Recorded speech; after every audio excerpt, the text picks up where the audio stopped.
lifestyle. Sports cards and we live now. Jeremy Lee in the building and every guest that you ever needed. Sports cards after hours keep the hobby heated. Updates, hobby talk like you never seen it. Sports cards live and none could ever beat it. Sports cards is a lifestyle. Sports cards and we live now. Welcome to another episode of Sports Cards Live with your host, Jeremy Lee.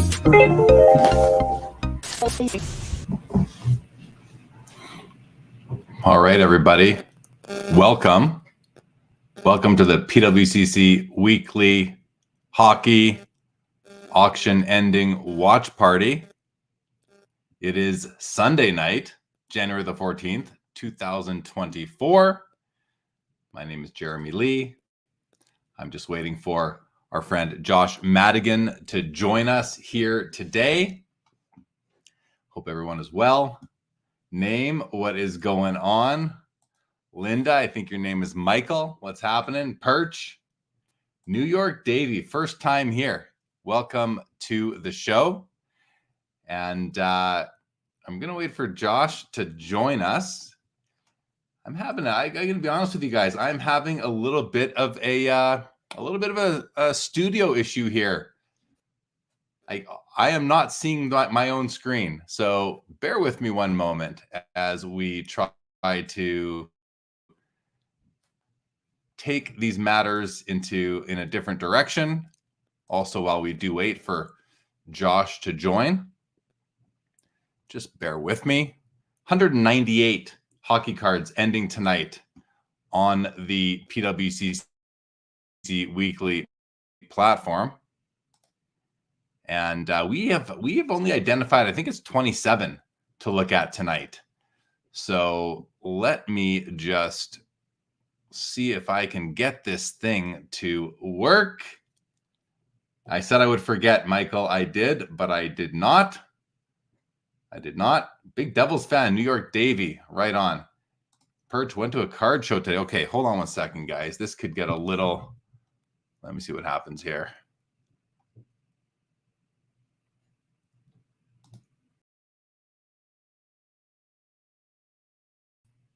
There I am. Hey, look, there I am. Okay. All right.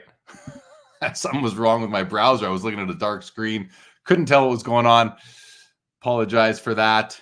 I did talk. Here comes Josh. Here he is. Let's bring Josh on.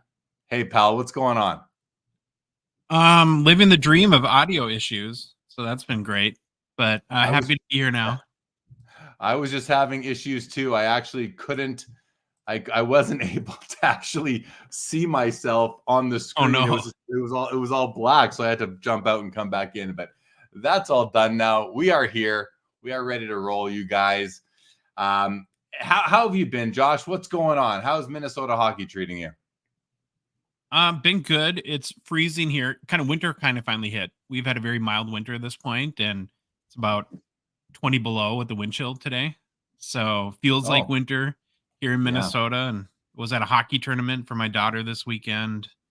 High school hockey is in full gear, so it's all good. It's fun. Yeah, with the wind chill here the other day, but I still went outside and shoveled the snow. We don't let it get us down. I have a little bit of not a rule as much as like a suggestion in our household, which is we don't complain about bad weather. There's nothing you can do. Just deal with it, move on. Why complain and give it more energy than it needs? In any event, let's put our energy into the hockey cards tonight. So as I mentioned, I think there's 198, Josh, but 27 of them earned the Sports Cards Live / Gong Show endorsement or just even say interest level for us. And here they are. Here's the first three. So let's jump into it, Josh. C55, the second year of hockey cards ever, 1911. This is the Walter Smale. This is the only card in the set that comes in two different variants or two different versions. This being the right hand on hip, because you can see the right hand is on the hip right there. See, there's the right hand on hip. The other version is the right hand on stick, where he's got a bit of his stick showing. I don't know why it's different. I have no idea. But my understanding is that the right hand on hip is the more difficult of the two. That's this one here. And so take that for what it's worth. This card is grading a 1. And I went in ahead of time and I brought up the front of the card because this thing, it looks absolutely beautiful. The image, the color, the centering is very strong for the issue. Love it. And I thought, well, maybe there's something wrong with the back. I look at the back of the card. There's no paper loss there. Nothing that I can see anyway. Nothing major. So, I mean, this back is very nice. Okay, there's a crack in the card right there. So that's something serious. There's a bit of a chip out of the surface over there. You got one over there, but it's not this here, this guy over here. They're not that bad. This is more egregious right there, I would say. Let's look at the front and see where that is on the front. Yeah, you can sort of see it coming up over here. You got a chip on the edge there. But I mean, despite these edge chips and the crack coming up through the card, Josh, this is a very nice looking copy. I like this. Michael says the sassy version. He does look a little sassy there in that picture. What's going on, Todd McDonald? Good to see you, buddy. So I think this is a great copy for the grade. I think this is a very strong. Did it get an eye appeal? It didn't get an eye appeal assessment from PWCC. I think I would give it 1 for a 1.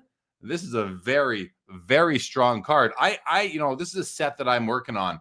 And so I was looking at my copy of it, and my copy is a PSA 5. And I got to tell you, I think this one is nicer. I'm going to show you here. Let me just put the spotlight on myself for a sec, Josh, and show you guys. So there's mine. Mine's a PSA 5. And I mean, you can just see it doesn't have the chipping, but the centering isn't nearly as nice. I almost prefer the 1 to this 5. And that's where you got to figure out what's important to you when you're collecting and putting these things together. And where the technical grade, sometimes we think they're graded too high for how we enjoy them. Sometimes they're too low. In this case, I think the technical grade does it a disservice because it presents so well. So take that for what it's worth. Josh, what do you think about it? Oh, I think this card is fascinating. We talked about this card on our show for a long time last week. I actually emailed you an image and see if you can find it and put it up on the screen. It's worth it. It's from a newspaper that showed all the facial injuries that this guy had in the early 1900s. He's a 2-time Stanley Cup winner. And you're right. It is interesting that there's the 2 versions of the card. And I was actually excited to talk to you about this too, where it does seem like the hand on hip is the more valuable one. But in general, this card goes for a lot of money. And I'm kind of curious if you know why, if it's a really tough card to find or get in top condition, or what the issue or reason is there. Because like a PSA 2, I think it sold for like $700 last. And it seems like that these guys that maybe aren't in the Hall of Fame, maybe aren't named like George Vezina or Lester Patrick or something like that, typically don't sell as high as this one does. Yeah, I don't really know. I think it's possibly because there are 2 versions. Now, I don't know, the specs in terms of how many of each were printed relative to the other cards in the set, but maybe there's 50% of each of the Smales as there are the other cards. Like maybe they changed it halfway through and just that card, who knows? But I don't know much more than that.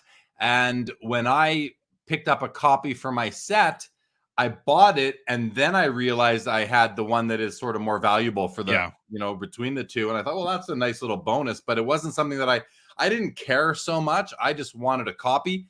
When you look at these C series, these Imperial Tobacco sets from the C56s, 55s, and 57s, there are a few variations. There's this one, there's that, apparently there's the salesman sample number 37 in the C56 set, I think it is. I don't have any interest in those things. I just need one card for each number within the set. So I can't shed any additional light onto it, why this is a valuable card, but that's probably got something to do with it. It's simply the print run relative to the other 47 cards in that, I would think. Mm-hmm. So there's the front. The back is like, this is a great card. If you're working on this set and you care about eye appeal for this PSA 1, I would not hesitate myself. All right, guys, we have a 53 Parkhurst Terry Sawchuk. It's his 3rd year card. My favorite Sawchuk is actually the 52. I love the 52. It's a bit smaller than this one, but bigger than the 51 rookie. And but this is a PSA 7, and it's a nice Hall of Famer card. I mean, look at that. He's going all butterfly here, trying to stop the puck before butterfly was a thing. You got the facsimile autograph on there. A nice copy of the card. It's not a super high priority card unless you are really looking to do the Terry Sawchuk run, but it's a nice copy. I wanted to bring some attention to it simply because, like, for a 7, nice corners and edges. The top corner has a little bit of fray, but that doesn't bother me. Edges are great. Bottom edge is great. All the corners are nice. I'm not sure what's wrong with it. I'm not without looking at the back. I'll leave that to you guys. Centering, it's a little bit low, perhaps. This border is narrower than the top, but otherwise, it's a pretty nice card. And then a 1955 Parkhurst Jean Beliveau. This is a PSA 7. It's at $1,050. And if you guys remember from last week, Josh, I know you'll remember, we looked at the 1955 Jacques Plante, where the red was faded and the yellow was shining through. Well, in this case, the red is beautiful. It's nice and bold. It's thick. The yellow isn't really coming. No, it's not coming through except where it's supposed to be. His number, or the card number, I should say, his name, his position. So this is you do have some corner, cardstock showing, as you're going to on most colored borders at this age, but it's a pretty nice copy. The centering looks to be really nice. Maybe it's a little bit to the left. I'm just measuring the edge of the 4 to the edge of the E here in center. But a nice card, and it's his 3rd year card, but I don't think there's a 54. So does that make this his 2nd year? No, he's got a 53. There is a 54. Is there a 54? Why am I losing my mind here? Is there a 54? I think there is. So it's a 3rd year. Yeah, it's a 3rd year Beliveau. It's a nice card. And $1,000 actually. I don't know what comps are on this card, so leave that to look up for yourselves.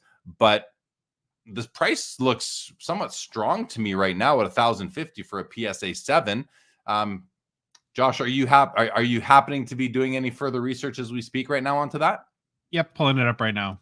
All right, let's see what Josh comes up with. Good evening, David G. Welcome as always. Good to see you. 86 Collectible says it shows its age, still a beauty. He was talking about the smell. Yeah, that's just it. I wanted to show its age and be beautiful at the same time. That's a win-win sort of situation for sure. For sure. All right. What do you got, Josh? Yeah, Jeremy, if you look at the most recent sale of a PSA 7, was a while ago, and maybe that has to do with the price. So it once sold on April 2nd, 2021 for $479. So it's been for a Beliveau and a 7. Yeah, but I mean 2021, that wasn't exactly a soft time in the hobby. That was a strong point in the hobby. So but now we'd have to see that copy. This is a very nice copy, I think. To me, this is a very nice copy of the card. But once you hear that, one sold in 2021 for less than half the price or a third of the price, even right now with buyer's premium, you may want to put on the brakes a little bit, or you need it and something we don't. Not all comps are public out there as well. So when we talk about all the time about buying in vintage, buying the card, not the grade, all-time high is 2013, 1,130 US, and that was in the PWCC weekly for another PSA 7. So wow. That was Quaker Oats though. So different card. Yeah. Different card. Okay. Different card. The other thing about back then is populations were a lot lower back then. So things were rarer, and as time goes by, you have that, it's almost like a bell curve, right? In terms of how many submissions are happening. It starts slow, it ramps up, then it comes back down as the hobby has exhausted them. All right. We have a 59 Topps Gordie Howe PSA 7.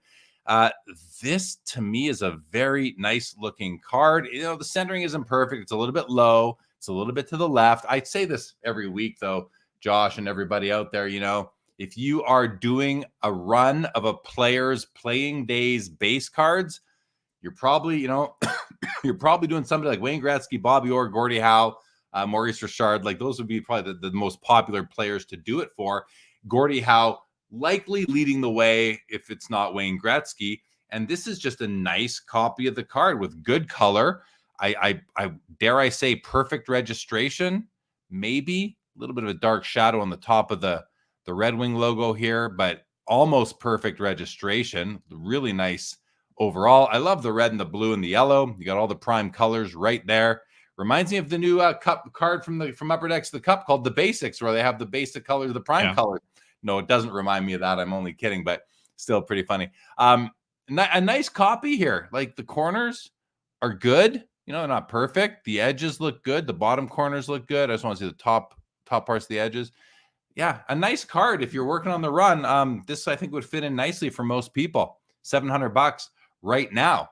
Rod Gilbert, PSA 8 rookie card, seen at $825. Hall of Famer, one of two key rookie cards from the 61 top set, being his line mate as well. In Jean Rattel is the other one. But let's have a look at this. This is a tougher card to assess centering because of how it's not that tough, but just hear me out. The yellow, you've got this almost green border, you know, even though it's the background. And then you've got the yellow and then you got the white. And the yellow kind of blends in to me with the white anytime I look at these. But if you do zoom, you can see it is sitting a little bit to the left. Top to bottom, I think it's really nice as I measure, you know, the yellow to the edge and the bottom of the letters to the bottom edge. It looks really nice. Great clarity, color, registration. Corners and edges are very nice. It's an 8 like this. Yeah, it's I think I would call this a strong 8 for me, Josh, but not worthy of eye appeal. Like top 40%, maybe top 45%, not quite top 30, just because of the corners and edges. But that centering is, I think, what keeps it from getting an eye appeal assessment from PSA or PWCC. Josh, before we go to Bobby Clarke, any thoughts on the Gordie Howe from 59 or the Gilbert from 61? Yeah, we haven't seen that Gordie Howe very often, the 1959. So it's kind of interesting that it comes up this week, and it sells pretty well. Like I think the last 4 sales or something like that of a PSA 7 have all been over $1,000. So I don't know. I thought that was a little bit interesting, but I think it's a real cool card. And if I was a Gordie Howe collector, it's one that I would probably want in a nice copy. And so, yeah, for PSA 7, I think it's great. And then just like I really have nothing to add to the Gilbert. It's just a really nice representation of his rookie card and probably fitting for the grade. Yeah, well said. Cards AH, good evening. Rally Sports, welcome. Andrew, welcome to the show. The Professor, good evening to you as well. And a Bobby Clarke. Now, you know, usually we don't look at 5s, but this card looks really nice for the grade. You know, just when you at arm's length sort of thing, it looks very nice. Good color, good registration, good centering. Not perfect, obviously. It is sitting to the right, slight counterclockwise tilt. And then otherwise, like corners and edges look good, except maybe the lower left corner being the main culprit there. It does have some rounding going on there. Same with the bottom right, but the top corners are really nice for the grade. You know, not a bad copy for a 5. And that's it. I mean, a nice option for somebody who's looking for that mid-grade Bobby Clarke Hall of Fame rookie, one of 3 key rookies from 1970, O-Pee-Chee, along with the Gilbert Perreault and the Darryl Sittler. Those are kind of the big 3 in that set that I always chased as a kid. Similar to the year after 71, you've got 3 big rookie cards being Dryden, Lafleur, and Marcel Dion. Those 2 years, I've always looked at them in kind of as a linked for me because, well, they're 1 year apart, and between the 2 sets, you've got 6 top tier upper tier Hall of Famers.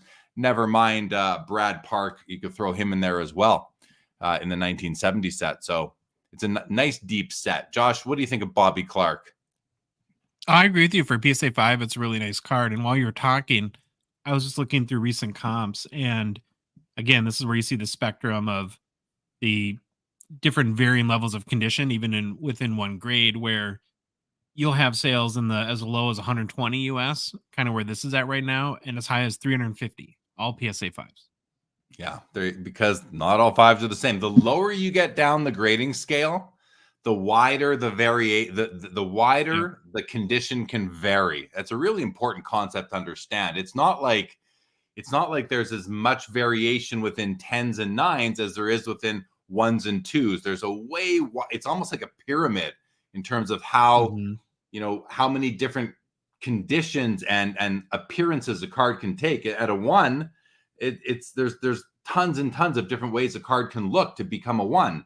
And as you go up the grading scale towards the 10, it gets narrower and narrower as you get higher. So that's why it's so important to understand. And that's why the eye appeal, if you're not confident in assessing eye appeal for yourself, then it's nice that PSA and Mike Baker, that they offer those services. If you can do it yourself, then you don't need those. You don't need those additional guidance. You can assess for yourself. But it's important to understand that, if you're going to hone in on any card in any grade, that you look at as many examples of that card in that grade and the grade above and below, because you might decide for yourself that, my budget says I can afford a 5.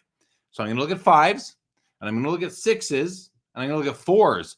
And you know what? I can afford a 5, but look, there's a really nice 4 that is nicer than most of these 5s. So I'm going to save some money and get that 4. Or there's an average 6 that's nicer than most of these 5s, and maybe it's only going to cost a few extra dollars. I will go for that one. Like, you have options. When I see people saying, I'm looking for this card in a PSA 7, and I think to myself, you don't quite get it. Like, unless you're competing on the set registry and all you care about is the grade, that's a whole other, as someone said to me today, that's a whole other hobby. If you want the card to be a card you're going to enjoy and love, and you like the looks of it, I would urge you to not be so attached to the technical grade on the label, and to look for the card that you enjoy the most. All right, let's go to the next 3. We have an unopened pack of 1976 O-Pee-Chee WHA. It's a PSA 8. They're just fun. I personally, I own a pack of this, and I just love the artwork. Like, this jersey is probably nobody's, just some made up image that they came out with back then. And 10 cents, guys, 10 cents for a pack. But today, to buy this, you're going to spend over $100 to pick it up. I personally, long time ago, worked on the complete O-Pee-Chee hockey set, unopened pack set run from 1970 to 1989. And in there, in the mid 70s, there's 4 O-Pee-Chee packs, and I have them all, and I love them. And so I wanted to just share that with you guys. And this is one of those issues. Josh, where do you fall on the now? You also, if anybody didn't catch my episode 2 Saturdays ago, so not last night, but Saturday before, I had on a gentleman by the name of Rex Morgart on Sports Cards Live, and it was all about unopened packs. And him and I were nerding out about it for a couple hours. Josh, where do you fall on unopened packs? Love them. About 4 times I've started to collect them, and then at some point just open them because I'm a total degenerate and I can't help myself. Fair enough. And I'm curious, you guys in the chat, do any of you have any? Do you collect them? Do you think I'm crazy? Where do you guys fall? I built my unopened pack collection mostly in the mid 2000s, around 2006, 7, 8, 9, in that time span. I think I picked up a few earlier, actually, some of the early 70s stuff. And I love them. I'm going to try and pick up a couple more this year in other sports. All right, we have a PSA 7 O-Pee-Chee Wayne Gretzky rookie. I think I opened up these images already. I did. So we're going to look at the front. I even opened up the back here. I did it before we were live so I could get those images up. So here's the front of the card. And the obvious issues with this copy are the centering. It's obviously off-center to the left. It's a little bit high as well. Registration-wise, you can see right away that now the top of the card is very nice. The word Edmonton is like, look how dark and bold that black is. That's a perfect print of the black printing plate. The word Oilers, it's nicely positioned vertically. You'll notice the yellow plate is offset to the right a little bit. It's shadowing off of the orangey red, the magenta. I'm also noticing right over here that you've got the blue coming on the inside of this black. That it shouldn't be there, right? That should be, the black should be separating the white from the blue completely. And then you have some white coming through over here as well.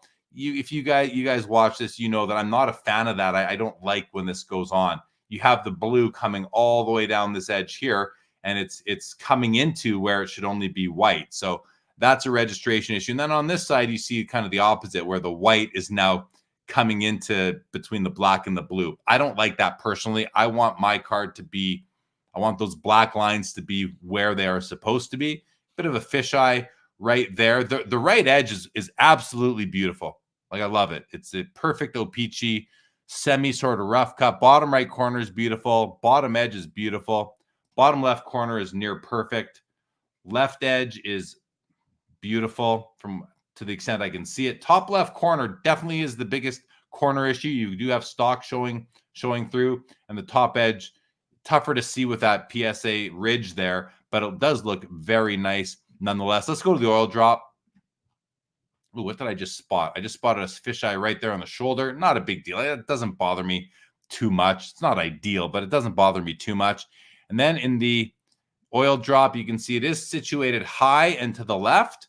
The magenta is high and to the left. The yellow might actually be almost perfectly placed. And if we come back up to the word Oilers, you can see that I guess the magenta is a little bit high. And I guess it is high and to the left, and the yellow is probably perfectly placed.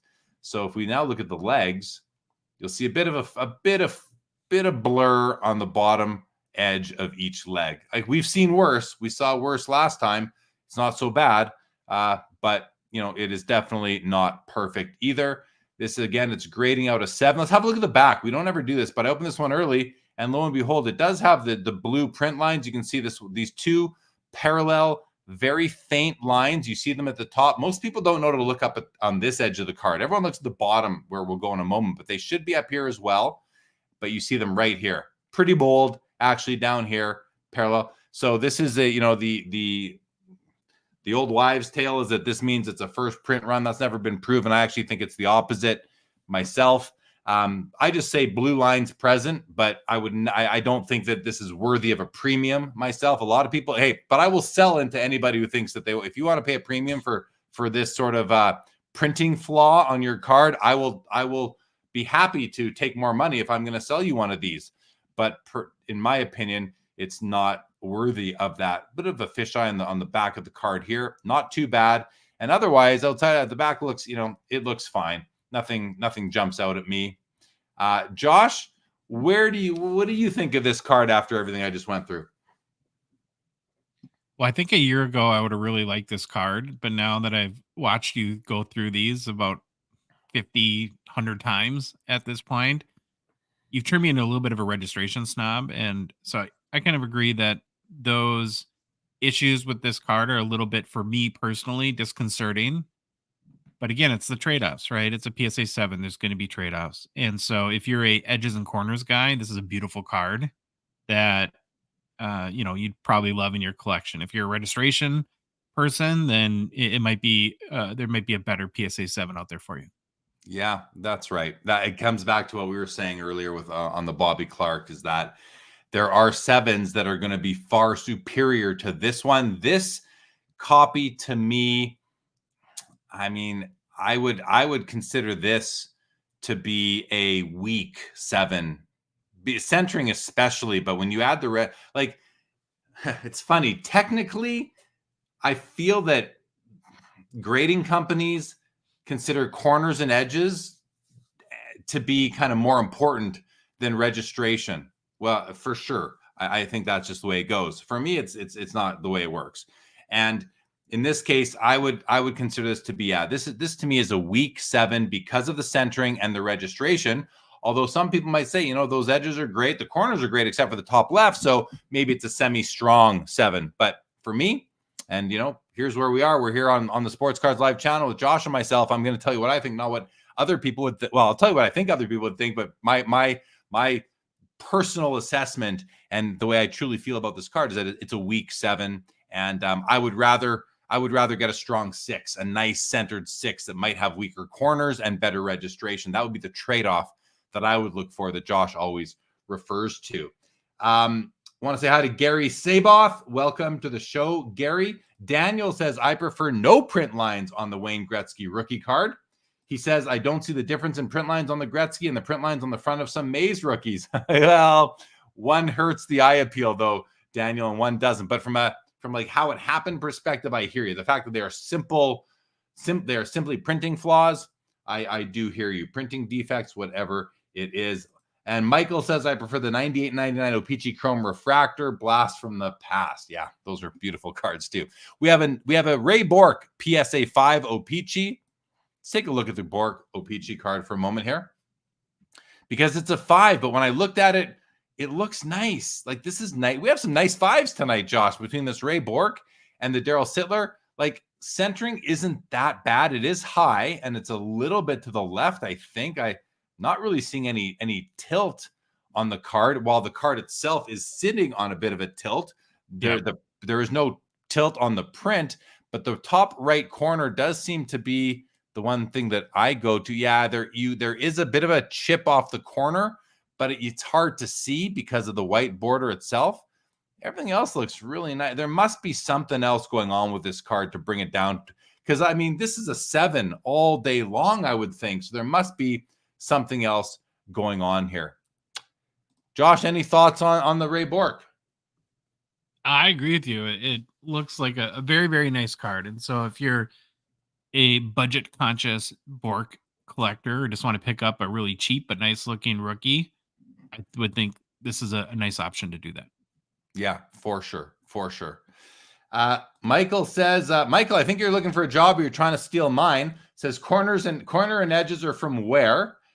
Registration is from the printing process. So is centering, for that matter. Grading companies seem to judge wear more harshly, but not when it comes to centering. They don't. So, right. So I don't know that I agree with that, Michael. I think that I just don't think that grading. I don't think the graders are properly trained on registration. Really, I think that I don't think that they understand how much registration can impact eye appeal as much as centering, especially if it's really bad.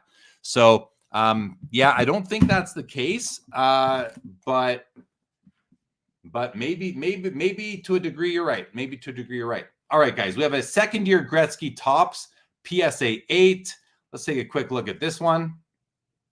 Just going to close some of these other windows in the meantime. I think I got it there. Yes, we do. So off center to the right, pretty off center to the right. The corners are sharp though. Edges are sharp. Top right corner has some fray. Bottom right corner, yeah, not perfect. Bottom left, not perfect. But the thing about this copy that I don't like is that the black, whatever this is, the scratch off material is really lightly laid down, or it's some of it's kind of been rubbed off, because you can see yellow. This should be pitch black. You should not be able to see yellow through. You often can see a few lines of it, very thin lines, but this one is a bit weaker. I prefer my copy, which I don't have one in the Gretzky, to be more black. But you know, if centering doesn't bother you, right to left, and if this doesn't bother you, then this is a very nice copy for an 8. Josh, what do you think? Yeah.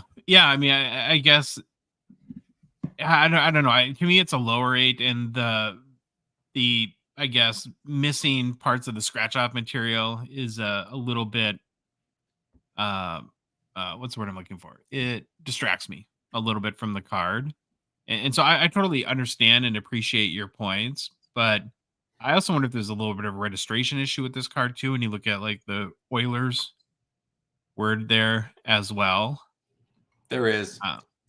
There is. You're right. You've got a bit of, if I can zoom in, that's as much as I can zoom. You do have a bit of the yellow coming down into the white. You see it down over here as well. You see it under here and here. Because, you know what, I think for me, it's harder to notice that registration issue here versus on the Gretzky rookie. But you're right. You also see this darkness. It's a lot darker on this border here than it is over here. I think that's a bit of a register. That's the same issue happening. As we scroll up, we also see a bit of, this is really being really picky, but I'm seeing a bit of blue come to the left of the black line here. So that's, a very slight, and you see the blue on the inside over here. Very minor. Listen, though, this is because there are so many options for these cards. You can take your time to find one to purchase, and you can analyze them at this intense level of detail that you see us doing it on the show here. So pretty cool card nonetheless. If you're looking, hey, this might just be right up your alley. If it is, great. If not, wait for a copy that you like better. We have a PSA 9 Patrick Waugh O-Pee-Chee rookie. Let's open this one up. I want to point out a couple things here. So it's a 9. Now it is off-center to the right. You can see that this edge here is narrower than this edge. So I do believe that PSA will, the tolerance is as poor as 60. Sorry, this is for a 10, as poor as 60-40. Maybe it's 35-65 on a PSA 9. I'm not sure. I'd have to go look at their standards. But it's a 9 still. I think you can find better centered 9s. That's one thing. But I wanted to point out something on this card. You see this little black dot right here? That little black dot appears on most Patrick Waugh rookies, but not all. And I've seen people say that if it doesn't have the black dot, it's counterfeit. And I can, with 80% confidence, tell you that is not the case. And I'm not going to go higher than 80%. I'm pretty confident, but that's based on conversations I've had. I have never, I don't remember pulling out one of these cards from an untampered pack without a black dot. And that's the only way I would go past 80% on that. So in any event, the black dot does make a lot of people more comfortable. And this card does have it. So keep that in mind. The centering, while it is off-centered on with this particular design, I think it's got to do with like the step out on the blue border here. It's kind of, it's less egregious to the eye. Josh, do you see what I'm saying? Totally get that. Yeah. So still, you can find a better centered 9, but this one it's a very nice copy overall. It's a very old grading job by PSA. I mean, this is one of their oldest slabs that you'll find out there. So consider that. And then finally, we have a PSA 9 Brendan Shanahan rookie. And this card gained notoriety many years after it came out. It was all about Brett Hall and Joe Nieuwendyk and Pierre Turgeon when this set actually first came out. Brendan Shanahan wasn't nearly well as known until he, kind of hit his stride a few years into his career. Nonetheless, it's become probably the second most important card in the set behind the Brett Hall.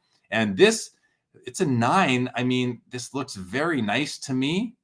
Again, from this image, I don't know why this isn't a 10, because we know that you can find centering like this all over the place in PSA 10 holders. So this could easily be a 10, but there's I have to say there could easily be something that we are just not seeing because we're looking at a two-dimensional image of the front of the card. Josh, anything you want to mention on these? Yeah, I've got a couple things on the Patrick Waugh rookie. One thing that I found really interesting when I was doing a little bit of research on this card. So the O-Pee-Chee PSA 9, Jeremy, has a pop of 727. And this is like one of those, I'm going to do a Topps O-Pee-Chee comparison to really illustrate how there is very much an affinity towards O-Pee-Chee that's just based on hobby perception. Mm-hmm. Last sale on this card was 775. So this one's going to beat it, right? Because with buyer's premium, we're at 840 right now. So pop 727, 775. If you look at the Topps version, a Topps PSA 9 has a pop of 306. So less than half of what the O-Pee-Chee. Last sale there was 375 US. Half the pop, half the price. Yeah, I mean, listen, that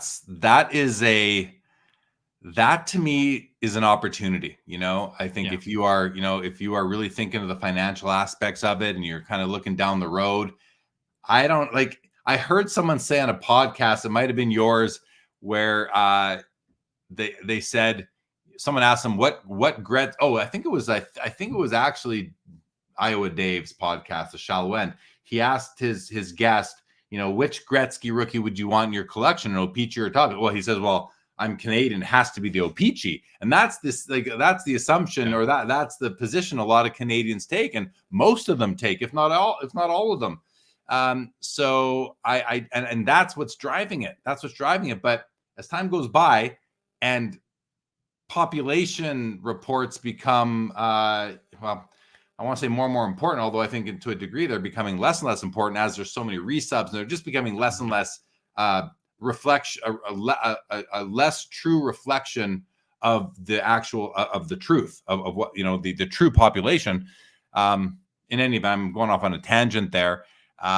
Maybe it's opportunity, Josh. Maybe it's an opportunity. Oh, I totally agree. Yeah, I think so too. Rarity, population. When you have population that you can actually believe is, I think, maybe more important, but maybe not. Hobby tradition is very important as well. So brand equity and all that. A couple comments here before we go on. We are 11 minutes into all access bidding. You can bid on all these cards, everybody, if you would like. And so keep that in mind. All right. Let's see here. What do we have? Andrew wants us to compare the Shanahan 7 to the 9. We didn't pick the 7 to look at. So, but let me see. Let me just see if I can grab that, because I'd like to do that for you, Andrew. Let's see if we can find that 7 here. So that's going to be this one right here. Can we just open that in a open link in new tab? All right, let's do it like this. And what I'll do is I'll just, I think I'll start and see what happens. Yeah, this one, I mean, look, like the centering, it's just high. It's got some snow in the background. Let's do this. Close that off. Okay, there's the 9, and there's the 7. 9, 7. The 7, a bit lighter background. The registration is it's not as clear. You can see it up in the New Jersey Devils logo here, the old logo, which I love. Centering is off top to bottom, more so than the 9 here. And but corners look good, at this zoom. Corners look good. Edges look really nice.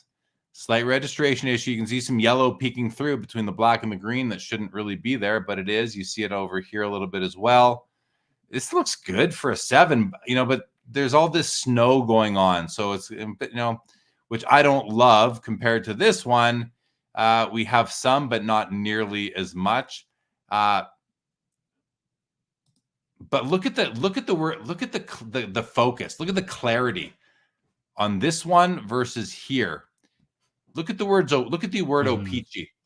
Look at the Opeachy logo right here. Okay, you guys focused on that? Just how it looked. Here, let me blow that up even more, if I can. Look at that. Okay, and then you look at this one, and it's like perfect. You got see that one versus that one. To me, that matters. You can see it on the New Jersey Devils logo too. A bit of registration issue there, whereas this one is pretty clear. So yeah. I don't know, Andrew, I hope that kind of helps you out. Daniel says, I feel more comfortable with the black dot on the Patrick Waugh. I think a lot of people do. Yeah. Okay, good. So let's now get out of here. How do we get out of here? All right. Next up, we're moving forward. We got the BGS 9.5 SP Authentic Future Watch Sidney Crosby rookie. This is, I want to look at the autograph on this. 10 centering, corners and surface 9.5, edges are 9. And I think that autograph is beautiful. It is beautiful. It's nice and bright blue and bold, no fading. And you'll notice that this part of the autograph here, this part that my cursor is going back and forth on, sometimes it's not quite as long. Sometimes it starts about over here, goes up. So you're missing this bit down here. Not that that matters, but this is a fuller autograph, as I've noticed, looking at several of these cards. BGS 10 on the autograph, which I think is undergraded, and that autograph is easily an 11, and the card is overall very nice. And what is it sitting at right now? $4,600. Josh, any thoughts on the Crosby Future Watch auto? Yeah, I do. He's obviously having a great year and maybe better than people expected. And to me, it's like, there's any situation, there's like the glass half full and glass half empty perspective. Lots been made of prices over the last couple of years, and especially coming down from the pandemic. But, at one point, this was like a $14,000 card. And I think the glass half full perspective that I feel now is, here you have a legendary all-time player who's still at what age, 38 or whatever he is now, or he's playing amazing, and it's a lot more affordable, and a lot more, which means it's a lot more accessible to many more people right now. And so I'm happy about that. I'm happy that more people have the opportunity to get this card today than, like maybe if the market kept going up and up the last couple of years, and somebody bought this for 14 grand and now they're selling for 22 grand. The amount of people in the hobby that can even afford a card like that is so small. And so to me, it's like the double-edged sword of values, I guess, maybe is a way to put it. Yeah. And like, the PSA 10 is going to sell for more than the BGS 9.5. And I think that is simply the premium paid for the plastic that PSA uses versus the plastic that Beckett uses, which I don't know. I mean, I'm not a plastic expert, but that's all it is. This copy here could easily be a better copy than many PSA 10s out there. So I look to the autograph to be kind of the tiebreaker, and I love the autograph on this one. This copy gets my full endorsement. I think it's beautiful. Really like it. So yeah, we have a Evgeny Malkin Young Guns BGS 9.5 sitting at $160 right now. He's played in Crosby's shadow his whole career. $160. I'm curious to see where that one ends. 86 says, Josh, keep it down. I'm trying to grab as many Crosbys on the cheap as I can. So is Perch. Perch says, I think Perch, who has two? Perch says, I have 160 Crosby cards and growing. That's quite a few, Perch. Very nice collection. Would love to see if you're on Instagram, send me a DM. I'd like to make sure I'm watching your page and see what your collection looks like. Michael says Sydney's got 19 rookie cards, and there are some cool, affordable ones. Yes, I agree. The McDonald's one is one of them right there. You got MVP's another one, and then if you want, you can get like the SP Game Used or the Trilogy or the artifacts that are numbered, a fraction of the amount of Young Guns, and you're going to pay like what, 20-30% of the price. So yeah, very good. Josh, what do you think of Malkin and his Young Gun? I mean, you guys watch on the Gong Show. You guys watch Young Guns very closely. Does the Malkin ever hit your radar? Has it hit it lately? No, he just kind of falls into that kind of sad subset of players who are pretty amazing and just don't get a ton of hobby attention. So, it's Panarin, him, Kucherov, Draisaitl, right? There's a whole pasta, maybe to some degree. And so I mean, again, it just makes it, if you're a Penguins fan or you've appreciated Malkin for a long time now, it's still a very affordable card to get. Stamkos kind of falls in there too. Stamkos, of course. Even though the guy that he's overshadowed by in Kucherov is also low on the hobby love totem pole. Yes, of course. 86 calls out the Beehive for rookies from 05-06 as well. Parkhurst, Andrew calls out. Yes, definitely. Some great cards right there. We have a gemography from Black Diamond, Ovechkin autograph from 2008 at $185. I think it's a sticker, but I'm not sure. Yeah, it's a sticker. You can see it coming down right there. So that's important to note if that's something that you care about. But pretty cool. I mean, it's an OV auto. The actual autograph itself, though, like, look how nice that is. It's over 15 years old, and that thing is just beautiful. Here's another OV auto, chirography from 2010 SP Authentic, numbered out of 50 to $250. chirographies are great cards. They get a lot of love in the hockey world. What's up, Mike? Good to see you, buddy. Welcome to the show. We have a Gretzky quad jersey foundations auto, numbered out of 15, all-star jersey, which I love the fact that the memorabilia matches the jersey in the picture, which Upper Deck is good to. They do that well when it comes to Gretzky. You know, they miss on a lot of other players, especially Patrick Waugh. You have a lot of Patrick Waugh, Avalanche, Mem on Montreal Canadiens cards, but it is what it is. The autograph itself grades out of 10. Fair. I think that's fair, actually. It's not his best autograph ever, but it is in a tight spot where he had to put a nice gold foil around the 4 patch windows. The card grades out an 8.5. And then finally, before I let Josh speak on all these, we have a PSA 10 Ovechkin Electrifying from 2012, Fleer Retro, Pop 8, $330. These cards are beautiful. I have a Tag 9 I'm looking at right over there, and it's like I got the Ovechkin, I got the Lemieux, the Gretzky, and the Crosby all in a row. And they're beautiful cards. So I highly recommend this one if you like your inserts and the shiny inserts that are kind of the Fleer brand. These are great. And before you jump in, Josh, Hobby Champs puts John. I swear to God, I was going to say John Tavares as well when I said Stamkos, but I forgot to. But I'm totally with you on Hobby Champs. That's exactly what I was thinking too. John Tavares also a little bit undervalued. And then Michael says Malkin has 2 young guns. One is the checklist. Yeah, I don't count checklists though. We don't really count checklists as rookie cards, but several every year 4 players have a young gun checklist, right? You got 2 on the Series 1 and 2 on the Series 2. Okay, Josh, what do you think of these 3 cards? The Gretzky one is my favorite card in the auction, and it caused me to have a hobby epiphany. And I'll explain to you why. Because I didn't really, I was kind of looking for a card to feature as we do on our show. And I came across this one, and the first thing I saw was jersey, and I was like, I don't know. And I kept coming back to it. But here's the epiphany I had with this. And there's a question that I asked Troy that I'll ask you too.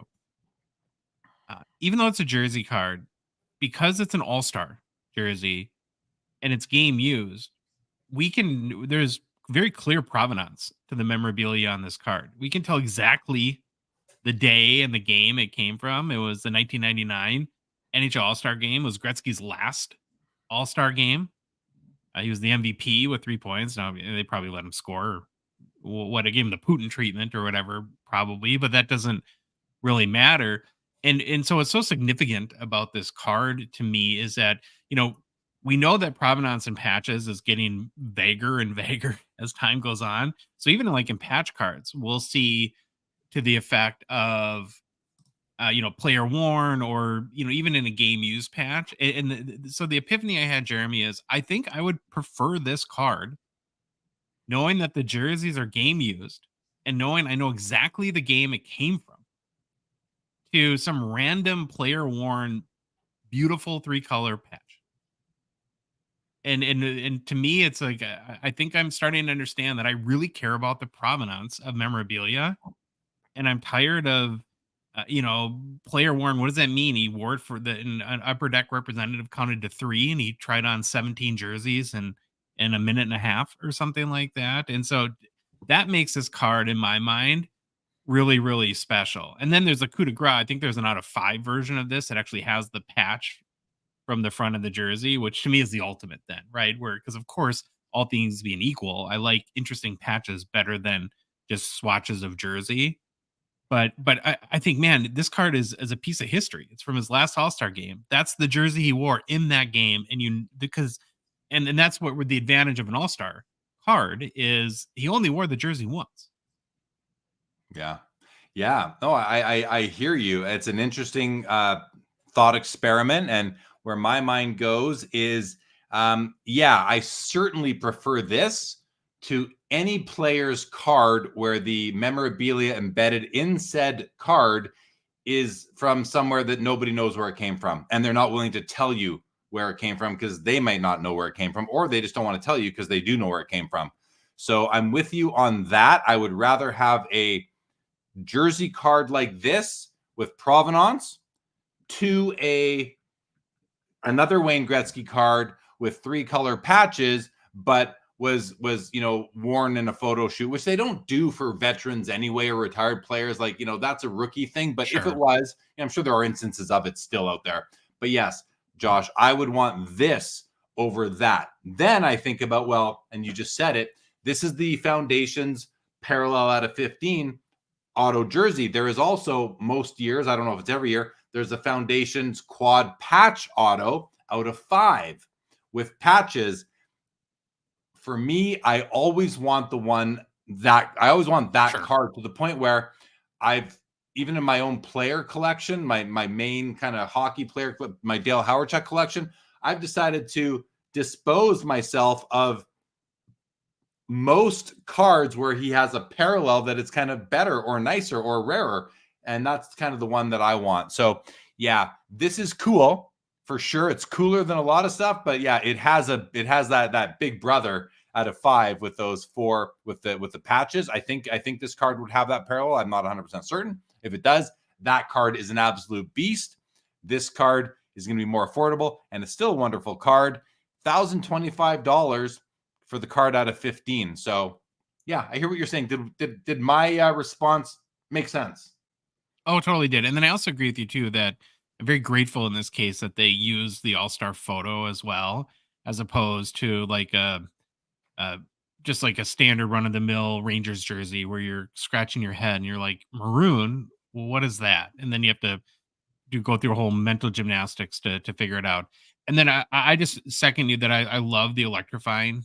That whole set is just amazing. 2012, and I don't own this card yet. I will someday.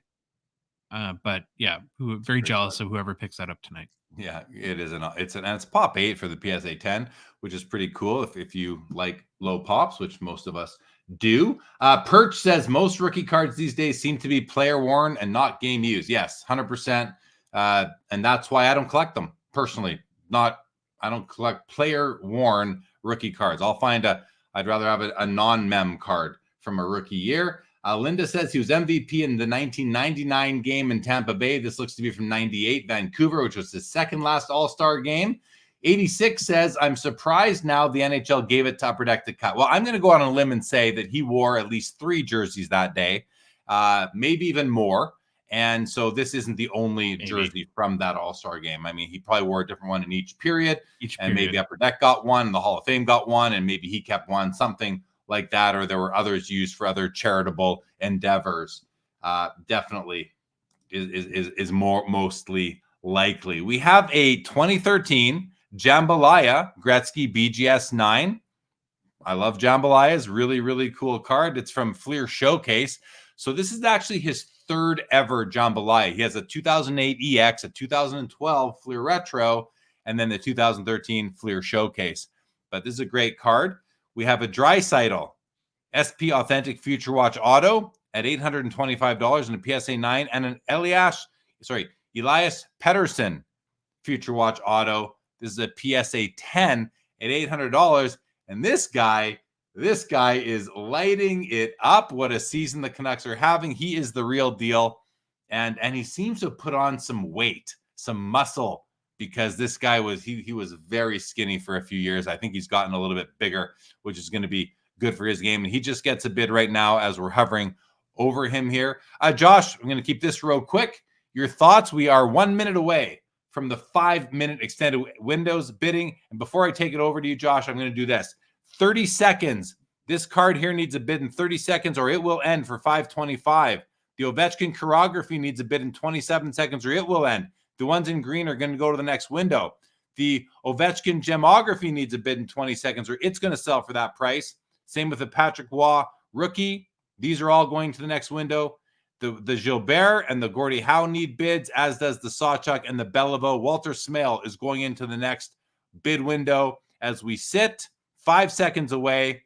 Let's hover over here and see what happens. Oh, looks like McDavid's going to sell for $1,000. And look at that. We didn't even get to the Jack Hughes exclusives.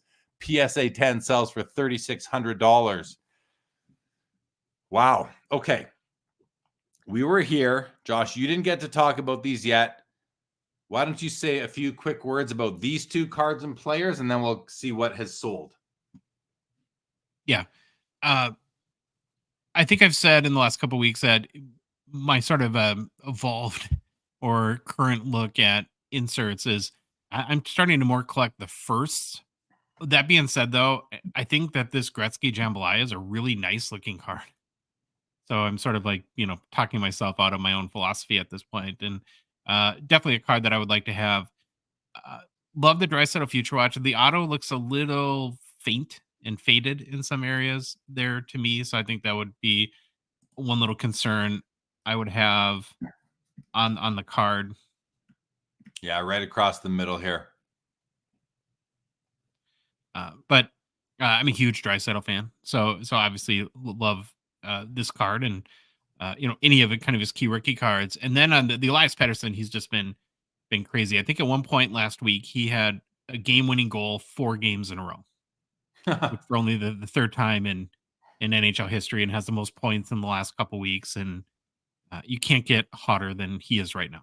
Yeah, he has been great. That whole team has been there are 4 lines that just are meshing wonderfully. Okay, still alive is this exquisite McDavid auto from 2019, numbered out of 15 at $380. That's, it seems pretty cheap for a McDavid autograph out of 15 with the exquisite brand on it. This auto patch sold for $1,200 out of 10. Exquisite. My gosh, that seems like a good buy, but I'm not saying that with comps in mind. And then the Jack Hughes exclusives Young Gun out of 100 PSA 10 did $3,600. This Dominic Hasek auto sells for $86. And look at this card here. The Connor Bedard, the SP1 PSA 10 sells for $8,400. Pop 13. This number is going to grow every single week. I expect this pop to grow almost every day from here on in. And my honest opinion is this is about $8,000 too much for this card. If you are going to fast forward about 2 years from now, this will be under $500. Mark my words. I'll even bet on that this card will be under $500 in a couple of years. We have this Cale Makar, beautiful Makar, stature out of 15 auto. This card is at $350. Needs a bid in the next 2 minutes for it to go to the next window. So those are the cards tonight. Let's go all the way to the top now, Josh. Or actually, Josh, I didn't let you speak to these at the bottom. So why don't you please speak to these 3 first, or at least this one because it's still alive.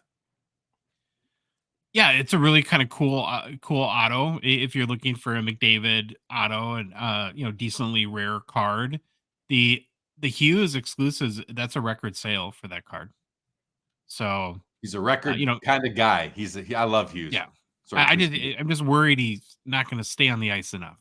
It's injured for the second time already this year. And then on the Bedard Easter egg, I share your concern with that. And because, when that came out and you hear the word Easter egg, and I think we talked to Upper Deck about this too. And they, I think people associate Easter egg with like super short print.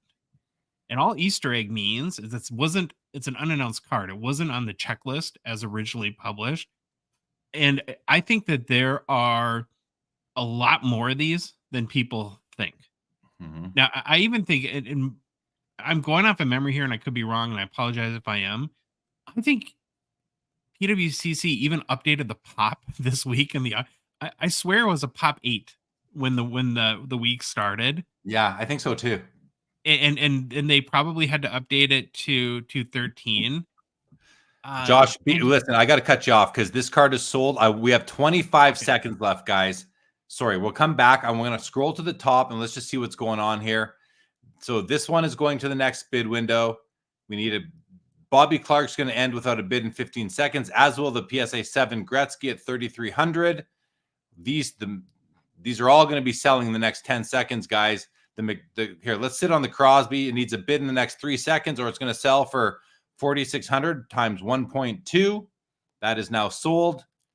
Okay, so we have had a bunch of cards here sell now. I'm going to go.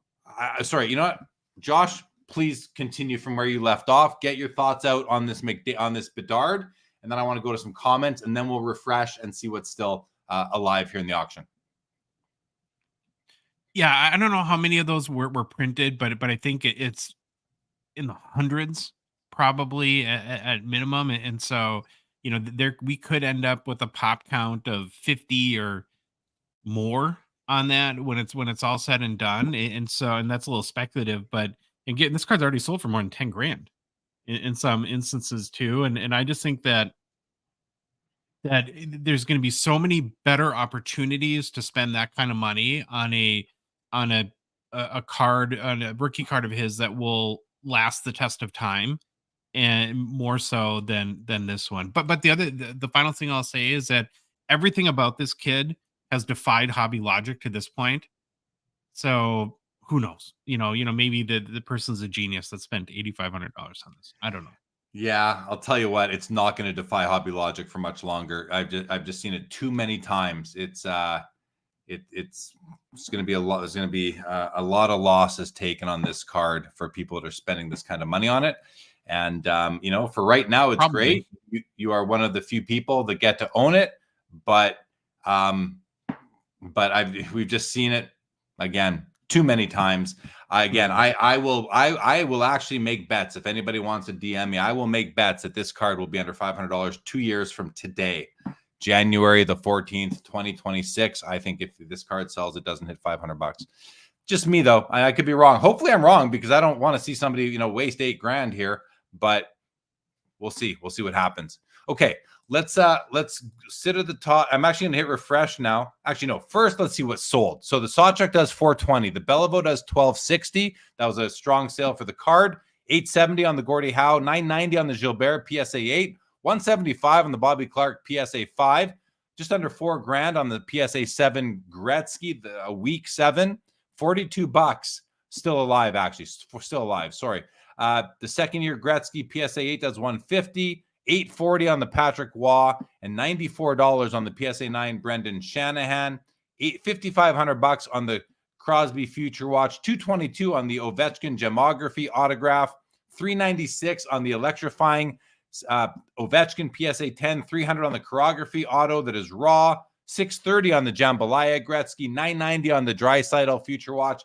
$990 also on the Pettersson. The Pettersson's a 10, the Draisaitl's a 9. That tells me that Draisaitl outsells Pettersson yet. And that might be fair. I mean, that still might be fair. $1,200 on the exquisite endorsement relics of McDavid. $456 on the McDavid autograph from Exquisite out of 15. $3,600 on the Jack Hughes. $420 on the Makar. $86 on the beautiful Hasek auto, and $8,400 on the Bedard Easter egg. As we go to the top, I'm going to hit refresh while we're doing that. I'm going to go to comments here. Brendan Ryan said, this is to do with the Gretzky All-Star jersey card we were looking at. He says, without a way to photo match or authenticate the jersey once it's in a card, can you be sure the real jersey isn't in some executive storage locker? No, of course not. Like Brendan, no, we cannot. Unless you see the jersey go from the ice, from the rink, the ice, off the player's shoulders, and you actually follow it all the way through to the card, how can we know this? We just can't. So I think someone said it's a leap of faith. It is. Dan the Card Man says Futera used to image the jerseys. Used to image the jerseys and then print a code on the back of the card so you could see where on the jersey the relic is from. Like that is best practice right there. He goes on to say, wish more companies did that. Heck yeah. Brendan Ryan says, ultimately, it is based on the honor system, and it always makes me wonder. Yeah, I mean, we can wonder all we want. You have to take that leap of faith. You just have to. Otherwise, don't collect any cards with memorabilia, and you have lots of options otherwise. But you have to take that leap of faith here and trust the card companies, or at least one of the card companies. In this case, Upper Deck when it comes to hockey in most cases. Daniel says, why is that a card signed by a player for a fan can get a 10 grade? Doesn't that affect the integrity? Yeah, I hear you, Dan. It's like we're talking about when you write on a card, you are now going to get the MK designation. But if a player signs his name, it's okay. Yet it is still, aftermarket ink on the card. I think that's the one exception, is the player who's on the card signs it. That is okay. If I take a Wayne Gretzky card and I sign Jeremy Lee on it, that's going to get an MK des. That's a mark. That is not right, because I'm not the player on the card. Michael says, used to be that way, but thinking on that has changed in recent times. That's a different issue, though, Michael. He's talking about the technicality of grading it. I think what Michael is getting at here is that, yes, and he is right, more and more people are okay with collecting cards that are with in-person autographs than in the past. Michael, how much has the McDavid SP1 dropped from initial release? And that's where I'm thinking a lot of. It's dropped a lot. I don't think it ever sold as high as the Bedard, and I think it's selling a lot lower now, like in the hundreds of dollars, not in the thousands. That's for sure. Peeps, not sure what the pack odds are myself on the Bedard. Do you know, Josh? Well, I do have a comment on that. It's an unannounced Easter egg, so there will be no pack odds because it's not on the checklist, and so Upper Deck won't publish that. But here's what I would say is, so that if anyone's ever worked like in sales or marketing before, which that's kind of been my profession, we have something called the rule of 10, which we use a lot like in customer service. So basically, it's for everything you see, there's probably 10 other people or 10 other instances that you don't see that exist in the same way. So I just looked on eBay real quick, Jeremy. Mm-hmm. There's 20 of those cards for sale right now. 20. Today. And so if you follow the rule of 10, there's got to be at least 200 of them. Yeah. Right. And again, we're talking about north of or approaching $10,000. There's way more than 10. There's way, and because it's still a relatively new product, right? When did it come out? That came out in November? October 16th. October. There's still going to be cases and cases of this stuff unopened out there, right? So, what percentage of the whole print run has been cracked open? It's got to be at least 1,000 of those things out there. Is a wild guess. I have no idea, but I don't think it's a rare. I just don't think it's a rare card. It might be hard to hit, but the total, like the total amount printed, I think is going to be a lot higher than it would have been. Even in the McDavid year, I think they just printed more this year. So, Mike says, once more Bedard cards come out, the price will plummet. Yes, this is not. It's not an important card of hit, I don't think. Now, it might be a little bit more important than the McDavid, because the McDavid had a Young Guns in Series 1, whereas Bedard doesn't. So it might be the first Bedard card to come out of Upper Deck Flagship, which is, Series 1, 2, and Extended. That might give it a bit more weight down the road, but Young Guns is where the equity is, not in the SP Easter egg. So can we be honest too? I mean, in my mind, well, and this is opinion, I get it. It's not really even a great card. No, it's not even a nice look. I agree. I don't even like the looks of it. He's not on the ice. It's a total. It's a poser card. Look at that. Like, it's not even a good looking card. I don't know. You can tell. Okay. Let's see here. Brendan says, if the next auction that Bedard brings 20K, people will be scratching their heads. It doesn't make sense. Well, sure. I'd be scratching my head at 2K. Never mind 8,400. Jake Dahl says, just like Topps does in MLB jerseys and their authentication program, put a seal on them. Yeah, there are things that Upper Deck could be doing to to give us more confidence in their memorabilia cards, for sure. CC, what's going on? Good evening to you. Picked up your first. Yeah, you picked up the BGS Young Gun Malkin. Congratulations. We were watching that card. Way to go. Way to go. Gary says some Easter egg on eBay and top price is 10,100 with 3 days left. Is that for this Easter egg or a different Easter egg card? I'm not sure what you're talking about, Gary. So same Easter egg on eBay. Top price is 10,100 with 3 days left. Yeah, I wish I had these things. I wish I could sell 100 of them right now and fill those orders 2 years from now. Oh my gosh, I'd be rich. I'm telling you. Purge says retail doesn't have the Bedard Easter egg, only hobby from what I'm aware of. Yeah, fair enough. Good to know. It's not going to change. Doesn't change my opinion on things anyway. 86 says the story behind this Easter egg card makes it fun to own one, but on the cheap. Yeah, don't be buying them at today's prices. Still only 25 cents, says leaving something off the checklist does not meet the spirit of the definition of Easter egg. That's what they call them, though. So, yeah. Well, but I think there's like I understand that point a little bit, because compare this card to like 16-bit and Allure, and those are really, really hard to get. They don't come up for sale very often, and so I think that's the key point, and that's we've already said, and I think you've said it too, that we have to deprogram the automatic assumption that just because you hear the word Easter egg, that it means that there's 10 or less of the cards. I just don't think that that's, until proven otherwise, assume that there is probably more than you think. Oh, thank you, Josh. And still only 25 cents. Sorry, I think I misunderstood the comment at first. I think I read it again. And I think you're both saying the same thing. And I completely agree now.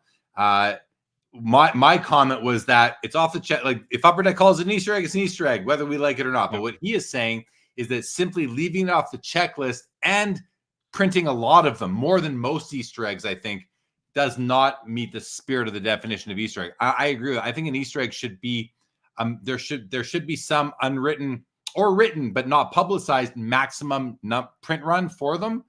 But I don't know. That might not make sense either. But that's what I'd like to see. Something where that if it's an Easter egg, we know that, or we at least feel strongly that there's no more of 100 of them. However, with this particular Easter egg, there's definitely 1,000 of them. There's got to be, just with the amount that we've seen. Maybe 750, maybe 500. I don't know. Maybe 2,000. Who knows? Hobby Champ says, why not serially number it to 100 and eventually distribute it through Series 1? It wasn't. I don't understand that, Hobby. It was in Series 1. And I think by not putting a serial number on it, it allows for things like this to happen. I.e., the card selling for $8,500. If it was serially numbered to 100, I don't know. Would it sell for that much? Maybe, maybe not. Jason Ernst says Panini has a great video of Kessler giving his to them. Yeah, and then going in a card. They saw that a long time ago. Yeah, that's back in like 2012 or 13, right? Yeah. 86 says, do you remember how upset we were when we heard he wasn't going to be in Series 1? Then in today's world, it wasn't leaked. And we heard he had one. It made it fun. Yeah, that's true. It did make it more fun hearing that he did have a card, even though it wasn't his young guns. Yeah, the hobby was upset by that. But it's hard to be upset by something that was kind of out of their control, although they did get something in there. So who knows what's really in their control. We're really all just speculating, despite having some direct contact with some people there. It doesn't mean that we're getting the full story. Daniel says they should have numbered it in the lease. Well, okay, so listen, I mean, that's coming from us in the peanut gallery here. Upper Deck has told me why they don't number cards, and it's a marketing thing. So we think, I don't agree, Daniel, that they should have done that. I think the correct terminology is we would have preferred they numbered them. I certainly would have preferred it. Can I say that they should have done that? No, because I'm not in the business of building hockey or sports card sets. So it's tough for me to agree that they should have done it, but I can definitely understand that we would have preferred it that way. Brendan Ryan says the mystery of the print run is of the Easter egg may be designed to inspire irrational bidding. Yeah, that's kind of what I was just saying, Brendan, in that it allows for this to happen, this being the irrational bidding. So yeah, I think that's exactly why. I think that's one of the reasons why they don't number it, is to see how the market responds. So 25 cents as an Easter egg is a message, image, or feature hidden in software, a video game. Yeah, but no. It's giving a technical definition. Yeah, that's not the case here. 25. The sports card hobby has taken its own definition. So I'm not gonna look at the definition of what it is in those industries. But I kind of hear what you're saying, but it just doesn't apply. He says using the term Easter egg for a card is improper use of the term. It was just left off the checklist. That is all. Well then, I disagree. 25 cents. Actually, I disagree with that. I think the card industry, the hobby, the card companies have the right to use that term for it. I think they should define it. It'd be nice. Maybe it is defined on the Upper Deck website. I don't know. But I'd like to see how they define it, and then that becomes the definition in this industry. I don't think we are beholden to the definition of it in software or video games or film or electronic medium. I think that's its own thing. So I disagree with those comments, but I appreciate the spirit of them, and that they do provide a bit of a framework, at least when we do look at this. But I'm going to personally give them the leniency to not adhere to those more traditional definitions myself. Anyway, guys, the Walter Smale right hand on hip has sold for $504 for a PSA 1, perhaps the nicest PSA 1 C55 I've ever seen. We still have two more cards or two more items alive. The 76 O-Pee-Chee WHA hockey pack at $135, and the Gretzky, the one that inspired a lot of conversation tonight, the All-Star Foundations quad jersey auto at a 15 is at $1,225. 86 Collectible says gamers define it as finding something no one knew existed. Right. Well, that I remember playing Super Mario Brothers on the NES in 1988. I think I had my wisdom teeth taken out. I was home for a couple of days. My mom bought the Nintendo, and I played Super Mario for 3 or 4 days straight. I completed it, and I found what I guess is an Easter egg. I forget the level it was, but as you're climbing the steps to jump onto the flag at the end of one of the levels, there were some of those like turtle guys coming down the steps, and if you jumped on them properly, you could keep on jumping up and down, bouncing up and down on it, and getting a bunch of like unlimited free men. And I stumbled upon that thing. I think I don't know if it was programmed into the system on deliberately, or if that was like something that was a result of the way it was programmed, but even the developers didn't know. I have no idea. Either way, I stumbled upon that thing one day, and I consider that to be an Easter egg. I wasn't expecting it, didn't know it, but that definition kind of makes sense. And then that definition would apply to Easter egg to the term Easter egg in sports cards, at least. Hobby Champ says it's cart before the horse thinking by manufacturers. Long term, it's a more iconic card. If it is numbered to like his jersey or something like that in a few years, if it's an afterthought, it will be an afterthought in a few years. That's why I'm willing to bet money that whoever bought this card tonight for $8,400 is going to lose about $7,900, $8,000 if they sell it 2 years from now. And because I think it will be an afterthought myself, especially if there are as many out there. Yeah, and Hobby Champs goes on to say, if there's 1,000 of them. Yeah, and I think there probably is. David G. picked up the Smale. Congratulations. Are you working on the set? Why did you pick it up? I'm curious. Is it because it's so nice for the grade, or is it something that you are working on? Congrats, though. I couldn't be happier for you. I think it's an amazing, amazing card. The Professor, no, it was his second last All-Star game, Professor. This card here, it says right on it. You can see right over here, guys. It says 1998 All-Star team. And I believe we've been told that he played in the 99 All-Star game as well. So it's his second last All-Star game that this jersey is from. But we're comfortable that it was actually used in the game, which is very, very important. All right, guys, we have a minute and a half left in this extended bidding window. We need a bid on the Gretzky for it to continue. However, the WHA O-Pee-Chee pack from 1976 is going to go into the next window as we sit right now.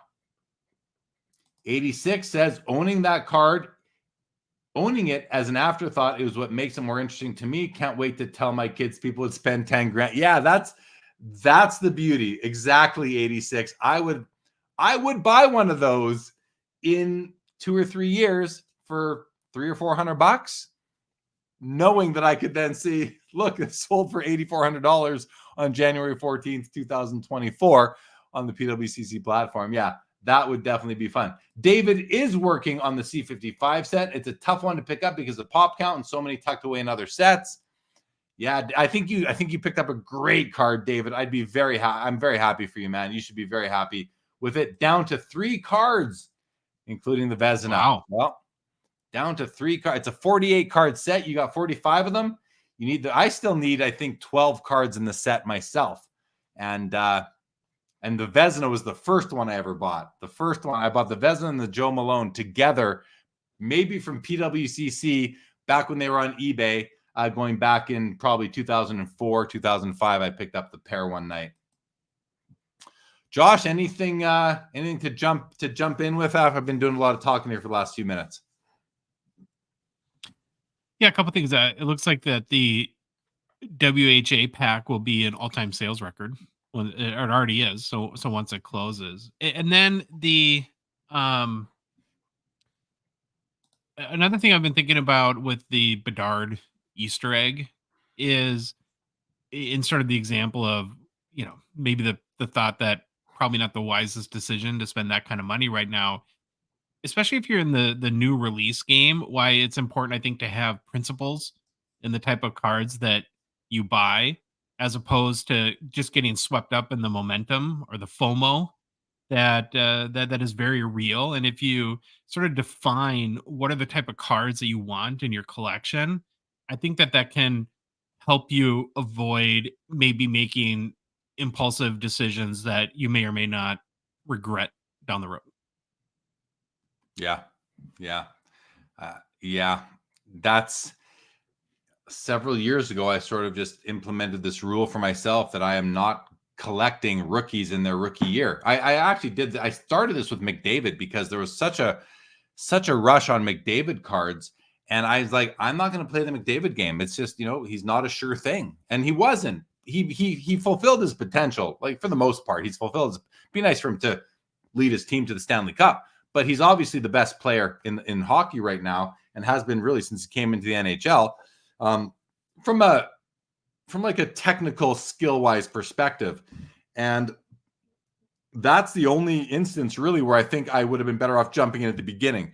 Everybody else, it's just Taylor Hall, Jordan Eberle, Stamkos, Tavares, the list Nathan McKinnon, even the list goes on and on. You can always get these players' cards cheaper a few years later than when they are the hot rookie flavor of the month or of the year. As far back as Ryan Nugent-Hopkins, his young gun came out raw. It was $100. That was unheard of at the time. Now what's his raw young gun? I don't know. Maybe $10 or $15. Lafreniere, 86 collectibles, points out Lafreniere. I mean, there's another one. His young gun was selling for $400 raw USD. Now what can you get it for? Well under 50. I don't check it, but I'm guessing well under $50 now. Josh, do you know what his young gun sells for? No, it's got to be 40, 50, something like that. Well, I think Jack Hughes is a great example. He #1 pick came out hot, but then he was kind of hobby dead.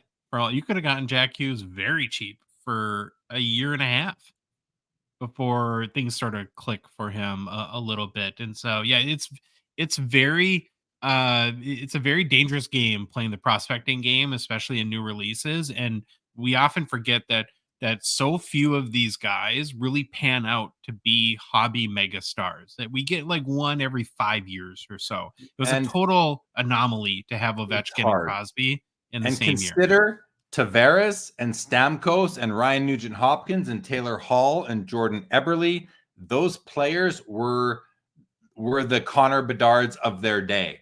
Now, they might not have been at the hope for their potential wasn't quite as high, but they were the hobby darlings when they came out. And now they're all kind of afterthoughts in the hobby. It's unfortunate, especially the Tavares and Stamkos is still an amazing player, but these guys just don't get the hobby love that they did at the beginning. So if you were to jump in on all those guys and everyone else between them and McDavid, and then McDavid, well, you would have done well on McDavid, but you wouldn't have done well on the others, and you probably would have balanced out and just netted zero at the end of the day, or lost a bit even, because with McDavid, I mean, I remember selling a Taylor Hall Cup RPA for $2,500 or $3,000. That was a lot of money back in 2011 for a Cup RPA at 99, and now you can get them for like under $500, $300-$400 for that same card. Ryan Nugent-Hopkins, the same thing. So I'm not saying that it's more likely. I think that Bedard follows the McDavid trajectory versus that of all those other players I just listed. But I mean, look at Jonathan Taves. He's another guy whose cards were selling for huge money. And now, I mean, he, at the end of his career, when he slowed down, he's far from the best player.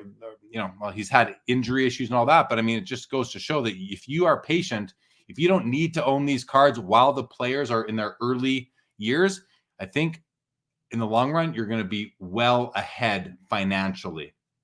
Okay, let's do a couple more comments here. This O-Pee-Chee pack is going to sell if there's no bid in 45 seconds. The Gretzky Foundation's All-Star Quad Jersey Auto sold for $1,470.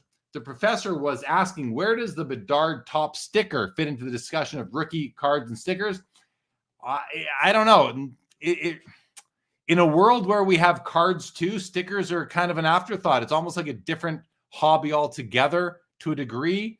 So where does it fit? I'd say it fits elsewhere. To me, it doesn't even really fit. That said, they can be cool, but it's different. It's just to me, it's kind of a different thing altogether at this point. So I don't know where it fits. I see 86 here says XRC. If that's in reference to the professor's question, then fine.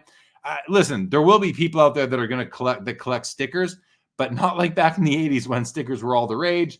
Now here we are in the 2020s. I don't know. Maybe it'll be a first Topps issue, a first Topps production sticker card of Bedard. Maybe it will have some. Maybe some people will like it down the road. And Josh is showing us. Hold on, Josh. I'm going to spotlight you for a second. There it is, right there. That is that's Topps Now. Is that a sticker or is that a Topps Now card? Sticker. That's how Topps produces them. Because they, of course, don't have the card license.